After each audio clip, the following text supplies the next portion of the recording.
Moving on, we have a very engaging panel discussion on the topic, the Big Tech Meltdown, Will Layoffs Mean a Change of Course? In the wake of recent news of mass layoffs in some of the world's biggest tech giants, it's only fitting that we discuss the implications and possible future for these companies.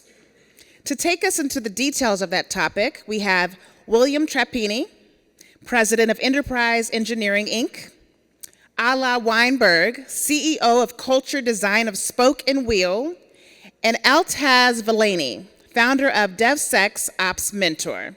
Take the spotlight, experts. Round of applause, please.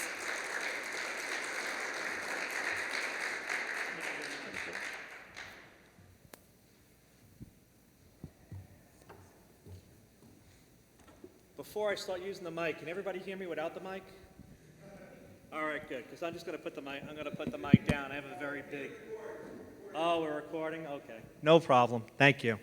My name is Bill Trapani, and first what I'd like to do is introduce my panelists. I'll let them introduce themselves. First thing I'd like to say is I'm very grateful that I'm not doing another Zoom or Teams or whatever, because I can't, I'm tired of all of those things. So without further ado, and then opening comments on the topic, first, Alla. Hi, everyone. Good morning. My name is Alla Weinberg. I'm the CEO of a company called Spoke and Wheel, and I consider myself a culture designer. And what we do is we create culture change that is psychologically safe and successful. And I'm also the author of a book called A Culture of Safety, Building a Work Environment Where People Can Think, Collaborate, and Innovate. Hi, everyone. I'm Altaz Valani. I'm founder of a company called DevSecOps Mentor. And what we do is we address the problem of retaining engineers within organizations. So whether they're developers, security folks, or people who are in the operations space, it's really hard to retain these people. So we found that one of the big challenges was, how do you bring purpose and meaning? Because that's really what they're looking for. So we mentor them, and we take them through a program that allows them to go from being practitioners and engineers to becoming thought leaders who can go out in the industry, make a difference, speak up at conferences, participate in podcasts, webinars, and in so doing, they get purpose in their lives, and the organizations that they work for are able to go in there and retain that talent, get insights into what's happening in the industry, build a brand for themselves, and be able to go in there and get leads as well as part of their growth. So my name is Bill Trapani. I'm with Enterprise Engineering. I'm a New York-based consulting firm. And the topic to me is a little bit self-serving, to be quite honest with everybody. Because when you say, what are the effects of the big tech meltdown, I believe the big thing that's going to change is the technology company is going to start employing more consultants, right? And I think that's a good thing for most of the people in the room when you hire more consultants. And the reason for that is the big tech companies, they got fat and happy, or they perceived that they did. There was an effect from the stock market that forced them to let people go.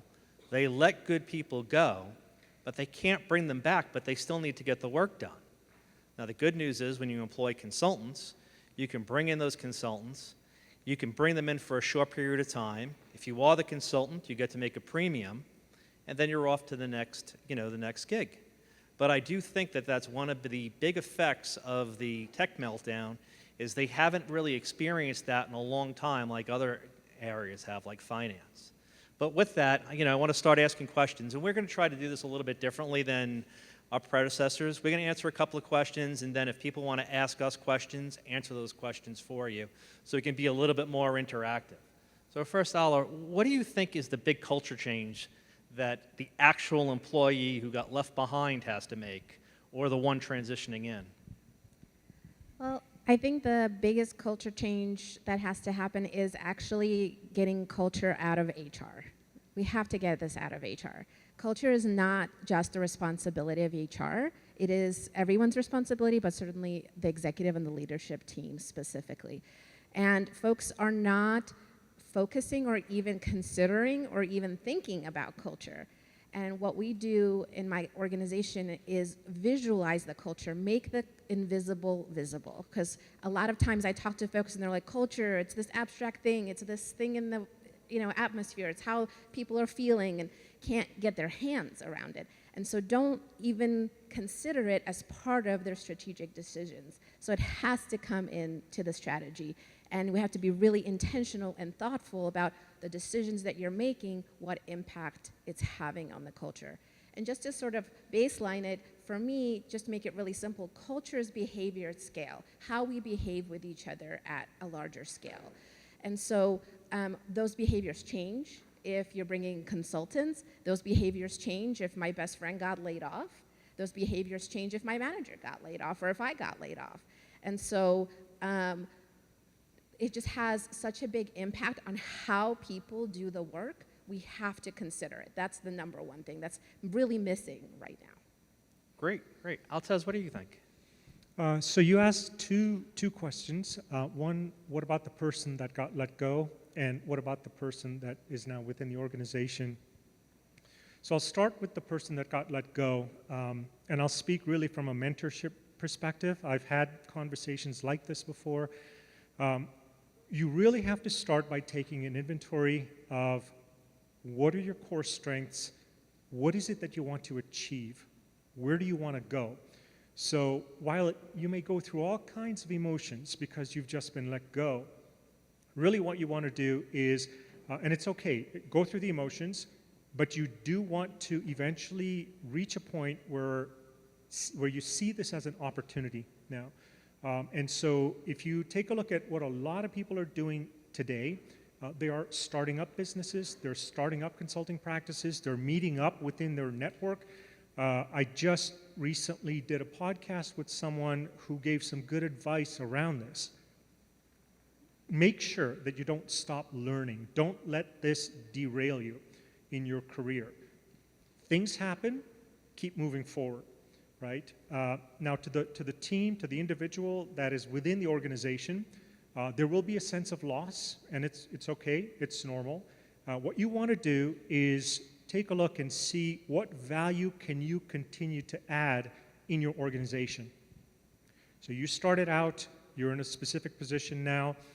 Are there new technologies? Are there new ideas that you can bring to the table? Are there things that you can contribute towards making it a better, safer place for those who are around you? It's not easy, but as what Alla was mentioning, it's part of the culture. Contribute towards the positive side of helping now to move the company forward. So those are the things that I would say, Bill. Very high level, but that's where it kind of stems. No, that's awesome. I mean, that's the personal experience that people feel. I mean, me personally, I've been in a lot of companies or high-tech companies that laid off a lot of people. And the first culture change that takes place is everybody left behind just shuts up, right? Because the last thing after a layoff you want to do is you want to be the person who's talking loudly, who's talking about this. Management will ask you your opinion. You'll say, oh, no, things are doing great. My division's just fine. One of the advantages of bringing in consultants afterwards, consultants will tell you exactly what's going on. These guys know that they're in on a 3-month contract, so what's the harm to them to telling anybody at the company the truth? They're not expecting to be there long term. So if you want to know what's going on with your company's culture, if you want to change your company's culture, if you really want to find out what it is, and I'm not talking about bringing in, necessarily consultants to give you that feedback. Just talk to the consultants who you bring in and ask them. Because quite honestly, they have a choice to make at the end of their contract. They can either stay or they can find something else. And most career consultants, they want to go on to the next thing because they're concerned about their rate. So just think of it culturally as you have this free ticket of someone who will give you an honest answer to an honest question about what your culture is. So starting us with Altaz again, for the individuals who stay behind, who didn't get let go, how do I retain those people? Yeah, so now this touches on leadership. There is a responsibility for the managers who are in the company now to see this through. And anyone that's been through change management will understand that this is a necessary part of dealing with the fallout. So when you're there and you're trying to now create a sense of balance once again, I would suggest the first thing is it really depends on your integrity at this point. If it turns out that as a manager or as a leader, that credibility has eroded over time, then you're really up against like a brick wall at this point, right? So it's super important that you always retain a certain sense of integrity and honesty. Let people come, let them talk to you. This is what we've got to do, this is where we're at, this is where we need to go. I would suggest as well, what you can do is open it up and ask for suggestions from other people. Those who are there, engage them. They will naturally want to close up, but if you go in and you open this up, allow them to engage, allow them to have these discussions, give them a place where they're going to feel safe about this. These ideas, when they then come out, act on it. There could be short-term, mid-term, long-term things that you could do. Start to move forward against these things, benchmark against them, and that's how you gradually try and work your way now past this. You don't lose what's happened, you don't dismiss what's happened, you don't minimize it, but what you do is you be real about it. We have to do this, we now have to move forward, right? And if it turns out, again, that there are others that can help you with this, then by all means, bring them in. Those that have been through similar kind of experience, they can certainly help you with that as well. So that's what I would suggest, Bill. No, those are great suggestions. Alla, what do you think? Kind of what you said, Bill, is that when there's layoffs, what the people that are left are going to do is shut down and get real quiet. And yes, consultants will 100% start to We got big mouths. start to tell the truth, but to retain the folks that are left, you have to start to create safe spaces for people to be able to talk about the impact, about their ideas, that they can see that, if I offer a new idea, if I admit a mistake, if I talk about, something I want to innovate, that's not going to come back at me and I'm not going to be the next one fired. So you have to start to create intentional, again, safe spaces for people to be able to talk, to start to open up. A lot of it is talking about, being scared that I'm going to be laid off next. Am I next? That's usually the top of mind for folks. And there's a framework that specifically creates psychological safety, and it has 3 components. You have to give people context, you have to give people choice, and you have to ensure people stay connected. So the 3 C's: context, choice, connection. What most people miss and do not talk about is choice. What choices do you still have as an employee here? Can you really speak up? How are we going to work with consultants if we're bringing in consultants? A lot of work gets done in relationship. That's where the connection piece comes in. And I think folks can also start to feel scared. Oh no, we're bringing in consultants. Am I going to be let go and replaced by a consultant next as well? No, we're not like that. Well, sometimes. I mean, it's just fear. Those are those management consultants. Yeah. I'm talking about actual workers. Fingers on the keyboard. And what's true is after people are laid off, there's still the work to be done that needs to get done and less people to do it. So absolutely true. But what people don't talk about a lot of times is, again, what's choices do we still have about how work gets done, who we're working with, and making sure that people can still connect to each other as human beings. Because what if, my best work friend just got laid off? Right? I just completely don't have that connection anymore. We spend the average person spends 90,000 hours of their life at work, which is more than they do with the people they chose to spend, personally with their partners. And so letting people know why things are happening, what choices they still have, and enabling spaces where people can still connect to each other is really key to retaining folks. No, that's great. That's a great perspective. Much more friendlier and calmer than my perspective on things. Me personally, I remember back when finance first had its big meltdown. What'd finance do? They copied Silicon Valley and they put out pool tables and ping pong tables. And all through Wall Street, you had this culture change of, well, we just laid people off. The way that we'll connect with them is we'll let them play pool and ping pong. 2 things happened. You had the people who made fun of the people who were playing ping pong and pool, And then you had the people who were playing ping pong and pool and forgot that they actually had a job to do, right? Because they were doing it during the day. They weren't staying after work to do it. So my advice is if you really want to retain the people who are behind, you have to turn around and listen to what they're telling you. I think the biggest maturity that I've made over the years is when I first became a manager, I spoke a lot and I said a lot. And I think if you want to retain who's there, you have to listen a lot, which is really hard for type A personalities who like to hold a microphone, right? It's the hardest thing that you have to turn around and do if you want to retain these people, because they have to trust you again. So the next question, I'm actually going to start with answering myself. I got left behind. How can I feel secure that, in my position?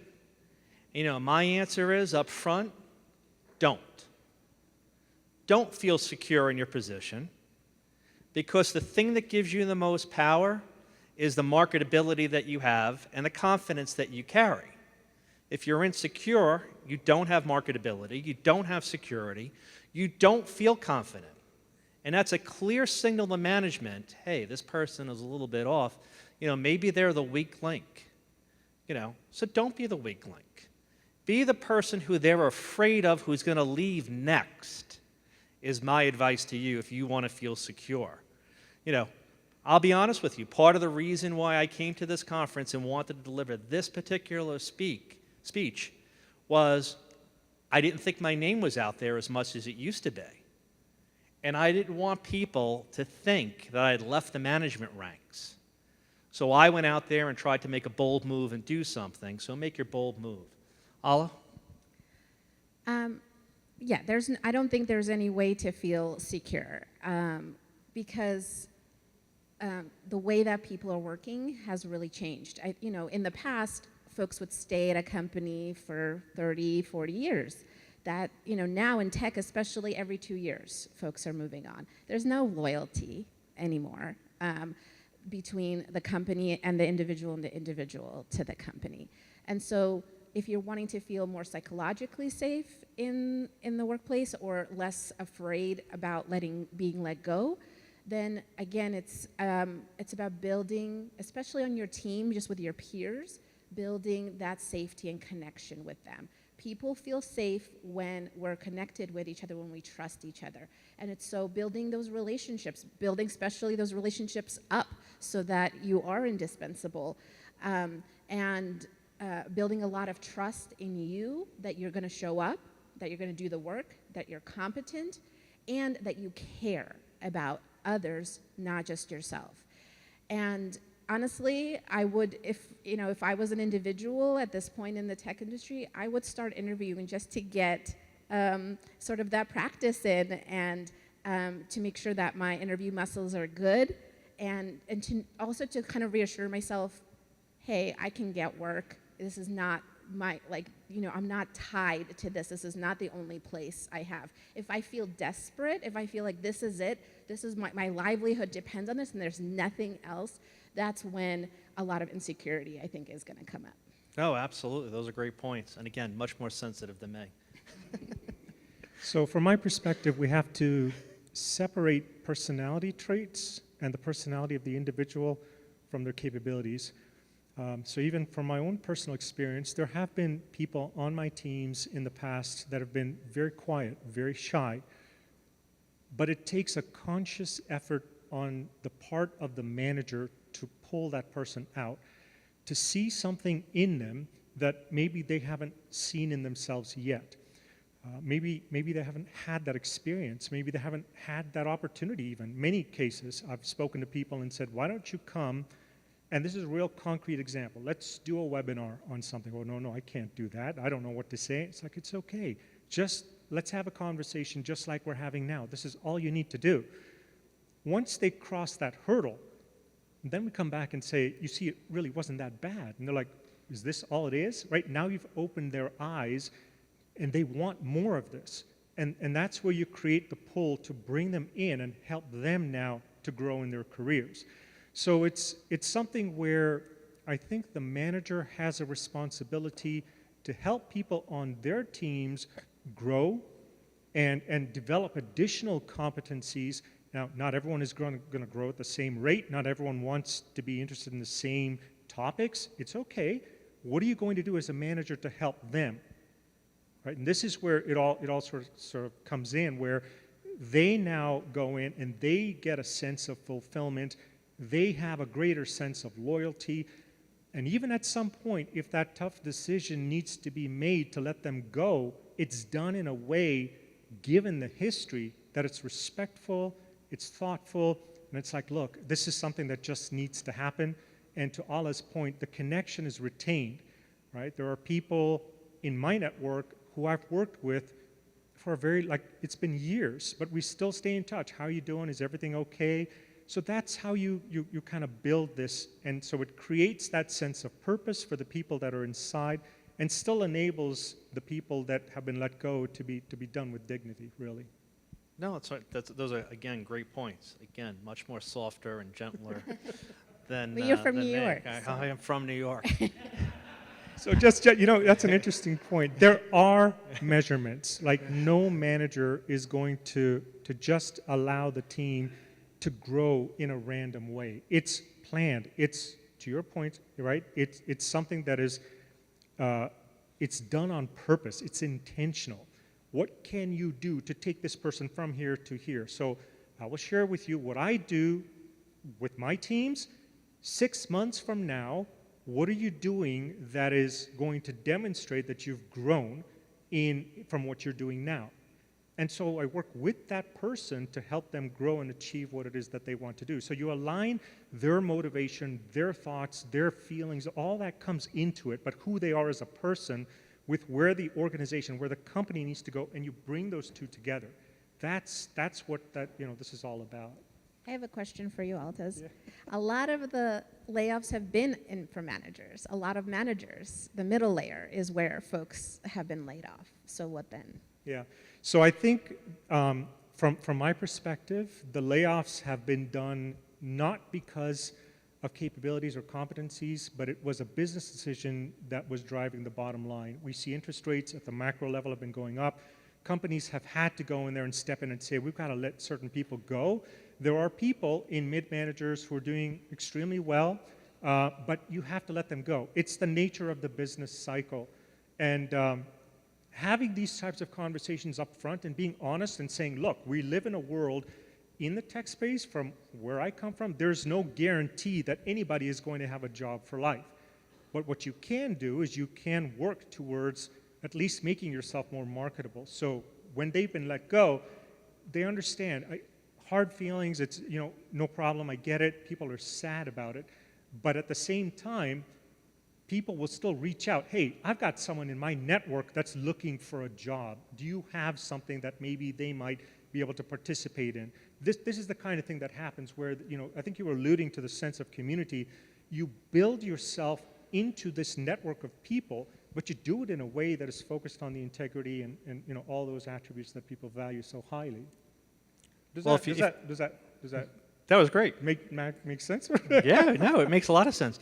But I'll tell you this, the one way to ensure you have a job for life is own the company, right? Because the owners, they rarely turn around and fire themselves, right? It is happening right now. A lot of people who have been let go are starting up companies, so it'll be interesting. And there are, people are looking at this and saying it will be interesting to see in the realm of AI and a lot of these innovative technologies, what are the companies now where this layoff cycle is going to be the catalyst for a whole breed of new companies that will help us get where we need to go? Well, that's an excellent lead into the overall topic of why we're here and the difference. So there's a difference between a layoff. We've all experienced mass layoffs and a meltdown. And if, when asked what's the difference between a meltdown and a layoff, when you lay people off, there's typically a calculation that takes place at senior management that says, we need to get low of 10% or 20%. Let's figure out who the bottom performers are. Let's get rid of the bottom performers, right? When there's a meltdown, you're laying off entire divisions of people. And here's where the opportunity is. When a layoff takes place, people think, well, they just got laid off. Why am I going to hire them? When a meltdown takes place, high-quality people have been let go. And when you have high-quality people who have been let go, now my question is, how do companies take advantage of it? Okay. High quality people have been let go. All right. So the way that companies take advantage of it, actually, I want to challenge all of this fundamentally because we're also somehow speaking that layoffs, even just strategic layoffs, are part of business. And I want to challenge that. Does it have to be part of business? It doesn't seem that leaders were very strategic during the pandemic when they overhired, which is what it kind of seems like, and there's a correction now. Salaries skyrocketed, there was overhiring, and now we're in a meltdown, right? We couldn't keep up with that. And so now whole divisions are being let go. But we have to stop thinking, this is where the big culture change for me is. We have to stop thinking of people as resources, as capital, as numbers that we cut to increase our bottom line, to bump our stock, et cetera. Because you do start to lose really high caliber people. And I've consulted with a lot of companies where they just make cuts across the board. They didn't even do performance reviews. They just make cuts. It's like every department has to cut X number of people, and that's it. And so really talented, high-performing people have been let go. And so it's such a loss for the organization, and there's been study after study that says doing this in the short term has huge impacts in the long term. Like, there is a short-term bump, but a huge loss financially in the long term. And so if you're losing high-caliber people that have strong network of relationships inside the organization, and you're losing the knowledge, the intrinsic knowledge they have about your product, about the tech, and they're going somewhere else, right? That's another loss that is very, very difficult to recover from. So my challenge is are layoffs really even necessary? I think this is a old sort of a management, kind of holdover that people are still using to balance the books, but it feels very inhumane to me and drains, high-performing, high-knowledge people from the industry. I agree with you, but unfortunately, there is a Wall Street mentality out there that runs amok amongst things, especially, again, we're talking about high tech. So if I polled the room and I said, how many people have retirement funds, I'm sure 90+% would say yes. If I polled the room and said, how many of those people inside your retirement fund have Meta, I'm sure it'd be 90% plus. Meta, Microsoft, all the high-tech stocks, they're all sitting in your 401k. So at the end of the day, there is an outside influence that has nothing to do with the high-tech company itself. You, as an individual, need to be prepared that you don't control that. That's why a lot of people leave big high-tech companies and start small startups, because then they don't have the pressure of having to respond to the stock market. But I agree with you.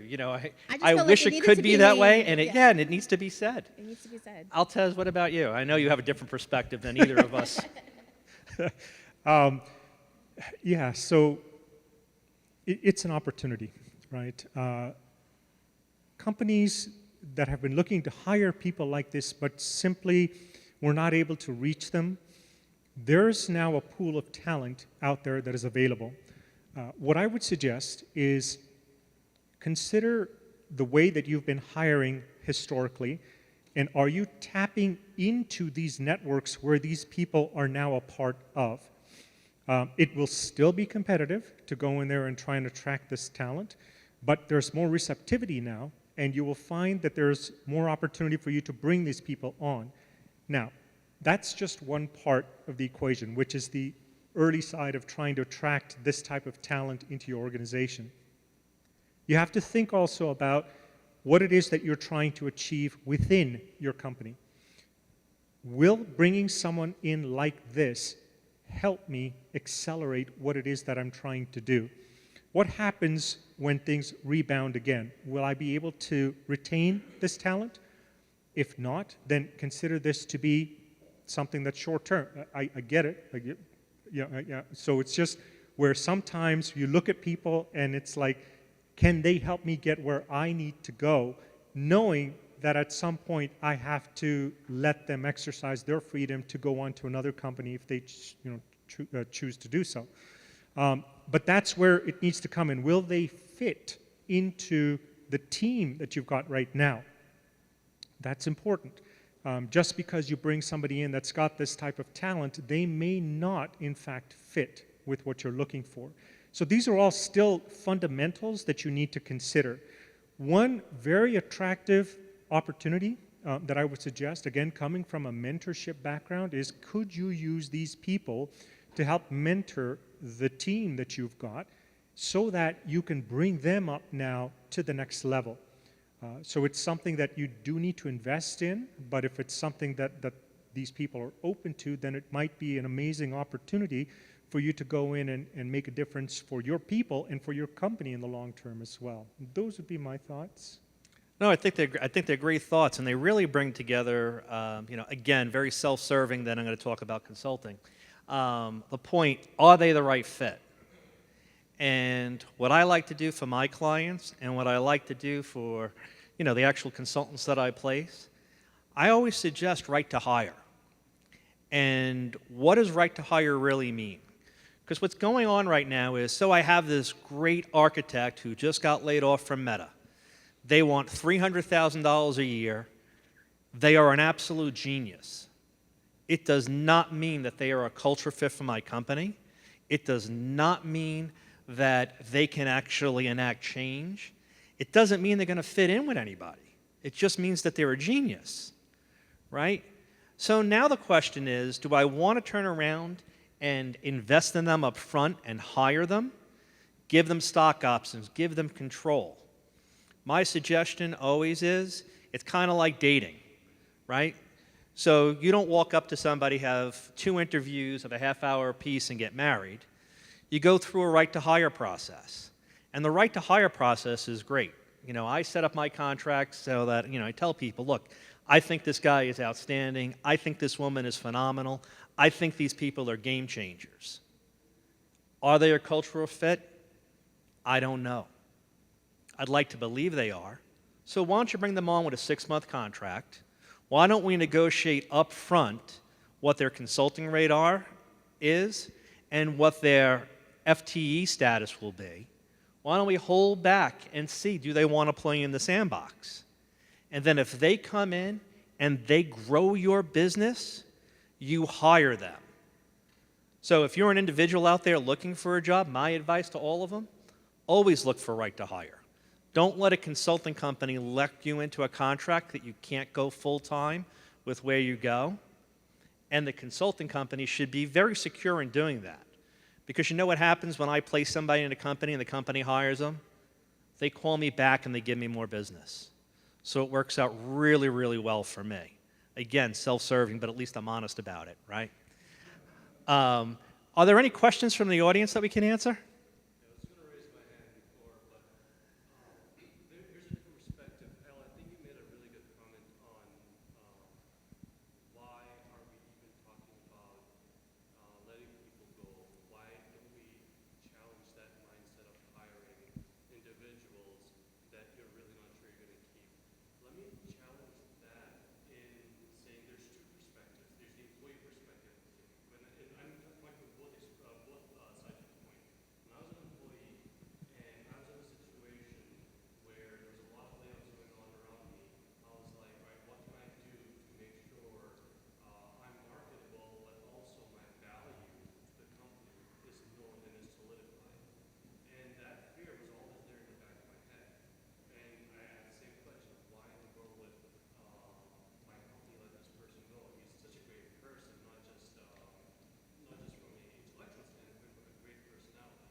So I agree with that. And I don't know if other folks heard, but there's two sides of the coin where there's, as an employee, I'm seeing folks laid off, and then I have certain feelings about it, and I want to make myself valuable to the company. But as a leader, like a C-suite in the company, I made a certain bet, business bet, and it didn't pan out, so I have to let people go, right? And so this is where context comes into place. You actually tell people why this is happening, and not just, again, oh, we're going to make cuts across the board. You said you have to take responsibility as leaders, and I don't hear that enough.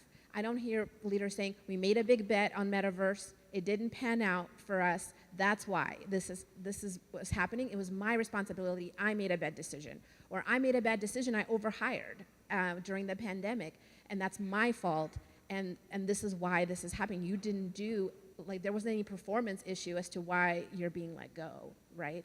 And then going a step further and not pushing everything down to the individual to solve for themselves, and saying, we're going to provide you with help in getting your next role. Maybe it is consulting or a right to hire kind of position. But I work for a company. I'm not a consultant myself, so I'm not 100% on board with the consultant, just so everybody understands that. But that. to help, but not to say okay, but now it's up to you to take the next step. You're on your own. And companies do this over and over again. Like during the pandemic, there was a lot of mental health issues. People are like, oh, okay, we have an EAP plan. Go as an individual and deal with it. Rather than looking at what is happening in the organization and how can we as an organization, one, change the way we're working, change our culture, and support our people through maybe an inevitable change because we made a bad decision. Bad decisions happen all the time. How can we help usher our folks along? Altaz? To your point, when people get hired and, again, from my experience, strategies change inevitably. There's nothing wrong with that. It's part of innovation. You will make a bet. The bets may work, they may not work. For an individual, however, or for a manager who is responsible for a team, I would suggest don't focus on just building one set of capabilities in a person. You owe it to them to say, look, maybe you're doing stuff today that's related to the metaverse. Now, in the metaverse, there's going to be data components to it. How about you branch out a little bit and learn and work with the data folks, and in there, you'll start to branch out and develop some capabilities and competencies in the data side, and then understand how the projects together work with a cross-functional team. Now you have an opportunity to do stuff on the project side. Now, this may sound ideal, right? And it's something that probably in a smaller company, it's something we aspire to because there simply isn't enough time to give people to develop that kind of comb-shaped career over time. But these are the types of things that in the long term, the investments that are made tend to come back to you. People will get referrals, things like that can happen. And even when the time comes to let go, people may come up with ideas that maybe weren't thought of before. These are the types of things that I've experienced where if you open it up and people can trust you, they'll say, well, if this didn't work, how about we try it in this angle, for example. So I'll just pause there. There's a lot more. I get it. I think I'm going to give you the flip side to your question, and I will tell you from personal experience. I worked at a company for 10 and a half years. I was in the top 10%. I went to what they call sales club 6 times as a technical person, 4 times as a manager. And I got fired. And when I got fired for not making my numbers, I took it personally. And the one thing I took out of the conversation was when I got hired as a sales manager told me right up front, I'm the person giving you this job. I'm the person who's going to take you out of this job. And the big difference, or the flip side of what everybody's talked about so far, is understanding the risk when you take a job. See, I have no problem going out and going to a startup. I have no problem going someplace, as long as the manager tells me up front, here are the risks. That's the mistake that Meta made. Meta turned around and told everybody who worked for them, this is going to be great. This is what we're going to do. There's no risk, and that's why everybody's shocked. because they had no idea that there was a risk. Because if you tell me after, you explained it to me, that's good. The person who I want to follow personally, I want to follow the person who explained to me the risk before I took the job. That's a leader. Because everyone understands the risks before they're vested in the company. Next question. No, I had a comment, because I've worked for 2 publicly traded companies. I've worked with large teams, and I want to give you a scenario that I dealt with. I set up 6 regional hubs. So I had various personalities, teams working in 6 different regions, and we decided we wanted to offshore or move one of our centers to another country. And so obviously, then we were looking at layoffs. We were probably going to lay off about 50%. Now, you as a manager can sit there and stay in your office and wait for things to happen, or you can mobilize. We immediately sat down and had a conversation with my 10 direct reports, and I gave them an assignment to go out and find out all the personalized situations of all the people they were working with, if any of them were willing to help seed the new center. And then the ones that couldn't, for personal reasons, move, were there other options, career pathways, by talking to HR and our cross-functional partners and who we worked with, could they be moved to other departments in order to stay within the organization?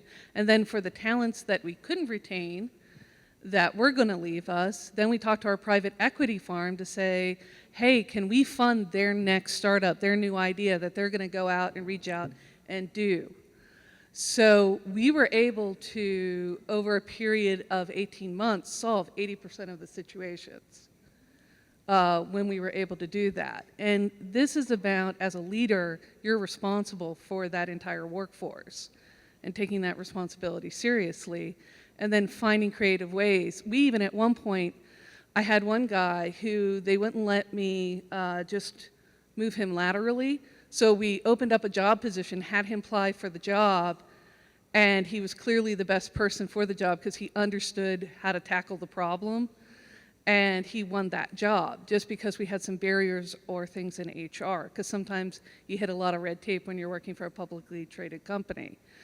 So I think really you can't sit there and say, well, there's nothing I can do. I'm just a manager, or I'm just a senior leader. I can't do anything. There's always ways to solve that problem. And more importantly, when we were going through the reorg, we had a conversation of not just what are your situations, but who do you work with? And if that person loses their job, is that going to stop you from getting stuff done? So that I knew when I went in and had to see boxes moved around, and these were people who I may not have known in the past because they were several tiers down, I recognized that role, I recognized that position, and I knew if that position got taken out, this area of my digital hub would stop functioning. And so I could fight for not just my team, but the teams that were going to help me get stuff done. That's great. Altaz, quick reaction, because I just want to get to the last 2 questions. Yes. No, just congratulations. Yeah. Sounds good to me. Thank you so much for But sharing. I just wanted to bring that up as an example because we're thank talking you. about this feeling of powerlessness, and there's a lot of things you can do. There are a lot of things you can do, period. Well, you're a better manager than most that are out there, so I'll give that to you. All right? All right. William, Alla, and Altaz, first and foremost, excellent job. And thanks for making it that much harder for the rest of us the next few days to present. So, to me, this is very challenging to compartmentalize big tech when we're talking about 2 or 3 companies that are at $1 trillion valuation on any single day. Well, what about the SaaS companies of the world that are doing a $100 million run rate? So 2 things. 1, Microsoft can get away with slashing 10,000 jobs at a snap of a dime simply because of unit economics and Azure services growth. And you know what?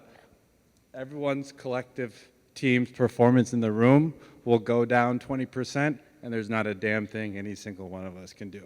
So I want to know, outside of unit economics, how do you answer this question for tech companies that are not trading at a $1 trillion valuation at any given point in time? The knowledge and the drain brain that is happening in corporate is so malicious at this point that of course it's changed the course. But can we move aside and talk about maybe small, medium-sized businesses? And I want to hear from the King of New York first, and then Altaz, I'll let you guys. Well, I gotta be honest with you. You know, like, I know we live in a society today where everybody wants to be nice, and everybody wants to talk about, you know, the woke mentality. But at the end of the day, a company is in business to make money. And you really have a couple of options. There's 3 ways to go into things as an employee or a non-owner. I'm a non-owner, right? Do I put the company first? Do I put myself first? Or do I put those around me first? The equity of the shareholders first. Well, again, you said the medium-sized guys without the, you know, without that. So I'm going to ignore the shareholders for a second. But, you know, I'll be honest with you, most people are shareholders in their own company, or are shareholders when you're a principal, you buy into it. You know, do you move the needle with that? The answer is no. But you can pretty much, any individual can put 2 out of those 3 things. They can do it well. You can either put the company first, which quite frankly, you always need to align yourself to a company's goals. If we're here to make cars, we're here to make cars. Stay making cars. If you're at Amazon and you're here to sell product over the internet, that's what you need to do. If you're at WeWork, don't get onto the division that's worrying about planes and jet planes. Be in the one that's talking about office space. So, you know, my advice on those in the middle companies that, you know, have that flexibility but don't have the big bankroll behind it, stay to the core of what the company does if that's what you want to do. Put yourself front, the company second, and unfortunately your friends have to come third, because they're not going to pay your bills if you get let go. And that's the stark reality. So I'm sorry if I'm saying something that's politically incorrect at this time, but once you get laid off, you'll find out the world is not fair. Alla? I'm sure you're the exact opposite of everything I just said, which is fine with me. I'm not the Thank you. exact opposite, but I mean, who are the people, even in the small companies, that are making your business go, right? It's the people at the end of the day. They're the ones developing your product. They're the ones designing your product, selling your product, right? So at the end of the day, that's where leaders forget. No matter what size company you are, who's doing the work to actually make the business go? It's the people. Can I comment on that? Sure. The trillions of dollars Satya Nadella is reinvesting into R&D so humans don't have to. Isn't that why we're all here? Well, maybe some of us are here, but at the end of the day, there's, you know, people are what makes the business go. And so not to forget that and to take that into account at a systemic level. So this is what leaders constantly forget, again, at all levels of size of organization. Sure. This is a systemic thing. How is my system in my business going to be affected? If somebody that, kind of as this woman mentioned, this example of, if somebody that I'm connected to, that whole division gets let go, but I need their work to be able to do my work, now your business just is completely, like, you know, shut down, right? And so keeping that understanding that it's not, and this is the big change. This is, for me, the big change. Stop pushing everything to the individual, and then the individual has to figure this out. This is a systemic level issue. What policies, what processes, what organizational structures, culture, how we're working together is in place that is, one, maybe causing problems, and 2, could be a problem if we make a change. Altaz, 90 seconds left. Thank you. Go for the final thoughts. I see someone else behind you. Actually, we maybe need to give them a mic. But the way I interpreted your question, if an Amazon or Facebook does something, they make decisions. These decisions are global in nature. They will have thought through these decisions. I'm confident, having worked with some people.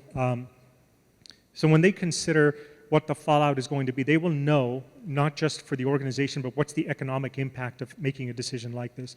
To companies that are in the small and mid-sized range, when you see these types of macroeconomic conditions start to come out, you have to make a decision at some point, right? Now, interest rates will rise. We're going to see certain things will happen.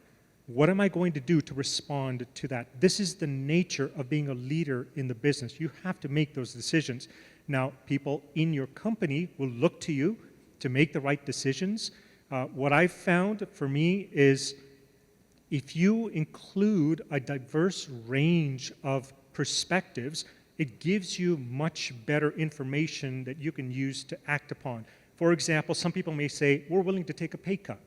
You don't have to let us go. Right? Maybe that's an option, but it's not always a dichotomy. Either you stay or you're fired. So that's something that I would just leave with you. I do want to afford the gentleman behind you an opportunity. We're at time, so I don't know if they'll let us. Thank you, William. Alla. No, we'll be here for the rest of the week. So if you we'll be here for the rest of the week. So if you guys have any other questions, I got a go thumbs right up ahead. from the back, so come Go ahead. on. So I just want to say two things quick. First of all, William, as another opinionated New Yorker, I appreciate you representing us well. So I just wanted to ask something real quick. You guys have talked on this panel very skillfully about we don't have to do this and we don't have to do that. People don't have to be laid off. We can go the consulting route. How do you get, in your guys' perspectives, how do we get a corporation or an entity to move into a place where they're more willing to have those conversations? Because since we've looked at quiet quitting, the remote work, stuff, and a significant amount of these thought leaders are saying you can't work like that; it won't work. You have to show them their return on investment. Yeah. You have to show them the economics, either what it's going to cost them to lose people, Sure. or what they're going to make with hiring people. If you can effectively do those two things, if I told you by hiring me, you're going to make $2 million more this year than you did last year, you're going to say, that $500,000 investment in Bill Trapani was worth it because I got 4 back, but I don't get $500,000. I 100% agree. You have to show what it is at the bottom line level, and you have to let people feel the pain. Because sometimes, especially high-level leaders, need to feel the financial pain first before they're willing to have that conversation. And a lot of times, folks reporting to them will soften the blow a bit about it, and that doesn't need to happen. We need to let people feel the pain. From my perspective, it's a hit and miss, honestly. If you've got leaders that are very focused on financial numbers, there's not much you can do, quite honestly. It will just be about the numbers, and if we don't hit the numbers, it doesn't matter about the people, and they'll just go with that decision. But then the execution of what happens after that is all about what we've discussed earlier. Trying to change a leader's perspective to consider the people. I've seen the pendulum swing completely the other way, where the leader tries to include every employee in every decision, and that hasn't worked well from my experience because the people are looking for somebody to lead. Sometimes people will make a comment, and then if they don't follow through with that comment, then now you've isolated that group or that individual, for example.